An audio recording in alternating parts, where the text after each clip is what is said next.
हरे कृष्णा। आप सभी का मेरे चैनल पे बहुत बहुत स्वागत है। Welcome back to my YouTube channel. अभी मैं जा रही हूँ रेडी होने के लिए क्योंकि हम जा रहे हैं एक शादी में। घर के सामने ही शादी है तो जल्दी से तैयार हो जाते हैं। गर्मी बहुत है, बहुत ज्यादा गर्मी है, बट क्या करें, शादी में जाने की जो तैयारी है और रेडी होने की जो मस्ती है वो किसी और में नहीं है।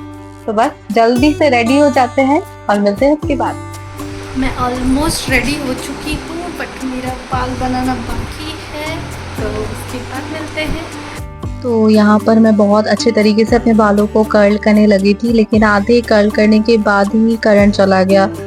अब हम निकल चुके थे और आप देख सकते हैं शादी का घर हमारे घर से ज़्यादा दूर नहीं है, बिल्कुल सामने ही है।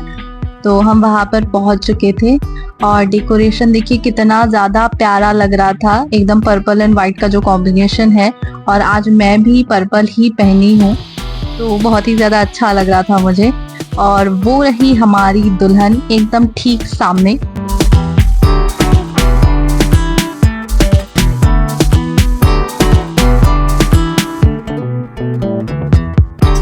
और यहाँ पर है मंडप जहाँ पर फेरे और शादी के बाकी सारे रस्में होंगे। हम एकदम टाइम पर ही पहुँचे थे और हमारे पहुँचने के थोड़ी देर बाद ही बारात भी पहुँच चुके थे। आप देख सकते हैं पूरे बैंड बाजा के साथ बारात की एंट्री हुई और ये रहे हमारे दूल्हे राजा जमाई बाबू।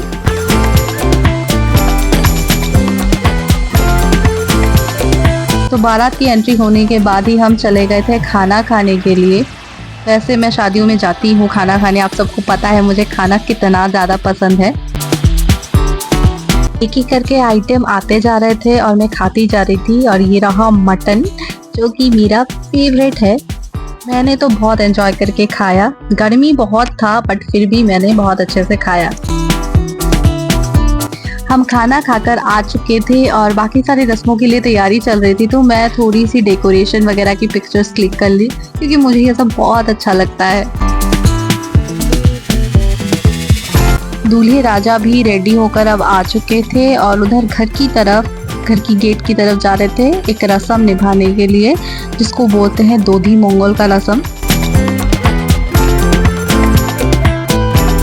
अब इस रस्म के बाद दुल्हन भी आ गई थी आगे की रस्मों के लिए। हमारे रिचुअल में दुल्हन को कोई उठाकर नहीं लाता या फिर पान का पत्ता से मुंह ढक के वो नहीं आती है। यहाँ वो अपने आप ही चल के आती है, बस सर झुकाए आती है और दूल्हा दुल्हन एक दूसरे को नहीं देख सकते, एक दूसरे का चेहरा नहीं देख सकते। तो देखिए यहाँ पर फेरा शुरू हो चुका था। वो दुल्हन खुद ही दूल्हे के 7 चक्कर लगाती है और एक एक फेरे में दुल्हन दूल्हे के पैरों में फूल अर्पित करती है, जैसा कि आप देख सकते हैं।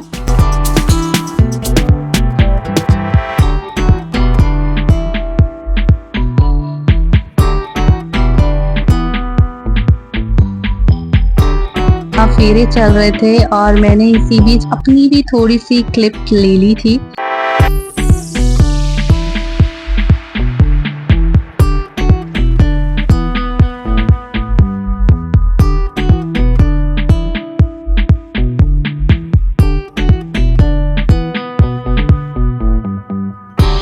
अब होगी वरमाला की रस्में। एक दूसरे ने हाथों में माला लिया और ये देखिए कितने प्यार से एक दूसरे को वरमाला पहनाया। फिर होती है शुभ दृष्टि की रस्म जहाँ पर ऐसे ही 2 तरफ दिए दिखाकर दूल्हा दुल्हन को एक दूसरे की तरफ देखना होता है। तो आधी रस्में खत्म हो चुकी थी और आधी बाकी थी, बट हम घर वापस चले आए क्योंकि बहुत लेट हो चुका था। तो हम घर वापस आ चुके हैं, वी आर बैक। अब जल्दी से जाके फ्रेशन अप हो जाती हूँ क्योंकि पूरा पसीना पसीना हो चुका है गर्मी में। और शादी अभी भी थोड़ी सी बाकी है, हम आधे में ही चले आए क्योंकि बहुत ज़्यादा लेट हो चुका था। अभी जल्दी से जाके फ्रेश हो जाते हैं और सो जाते हैं, कल फिर से जाना है। तो ओके, शुभ रात्रि। अब अगले दिन था बाशी विये, तो उसके लिए हम रेडी हो चुके थे और हम निकल पड़े शादी वाले घर में जाने के लिए। मैं और मम्मी जा रहे थे, एकदम सामने ही था, तो हम टाइम से ही निकले थे। वो देख सकते हैं शादी वाला घर बहुत सामने है, नजदीक है एकदम। हम सोचे थे कि हम सारी रस्मों के लिए टाइम से पहुंच जाएंगे, बट नहीं, हम बहुत ही ज़्यादा लेट हो चुके थे एंड ऑलमोस्ट सारी रस्में ख़त्म हो चुकी थी। आज के दिन सुबह पूजा होता है सूर्यदेव के सामने, फिर 7 फेरे लिए जाते हैं, सिंदूर की रस्में होती है, लेकिन हमने सब कुछ ही मिस कर दिया था। हम कुछ भी नहीं देख पाए। हमने बस पहुंच के देखा कि लास्ट की आशीर्वाद की कुछ रस्में बाकी थी। फिर दूल्हा दुल्हन अंदर चले गए थे और हमारी फैमिली की सारी लेडीज मिलके थोड़ी देर बातें करने लग गए एक दूसरे से। फिर हम खाना खाने चले गए थे दूल्हा दुल्हन के साथ ही, क्योंकि उसके बाद ही विदाई भी था। फिर खाना खाने के बाद हम थोड़ी देर आकर बाहर बैठे और बाकी सारी तैयारियां चल रही थी। गाड़ी में सामान सब रखा जा रहा था, विदाई की सारी तैयारियां चल रही थी और मैं इधर अपनी एक छोटी सी क्यूट सी भतीजी के साथ थोड़ी देर खेल ली, मस्ती कर ली। अच्छा लगता है उसके साथ, क्योंकि वो बिल्कुल नहीं रोती है, तो बहुत अच्छा लगता है।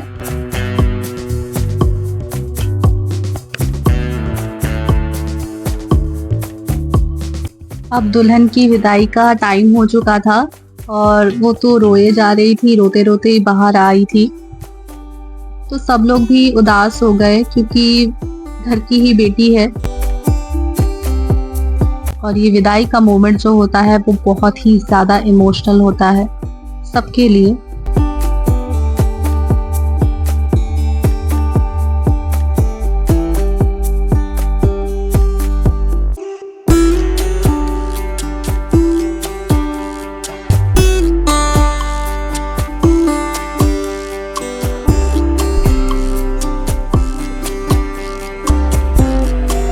दुल्हन के साथ साथ सबकी आंखें नम थी। सच में ये बेटियों की विदाई का वक्त बहुत मुश्किल होता है, बहुत इमोशनल होता है।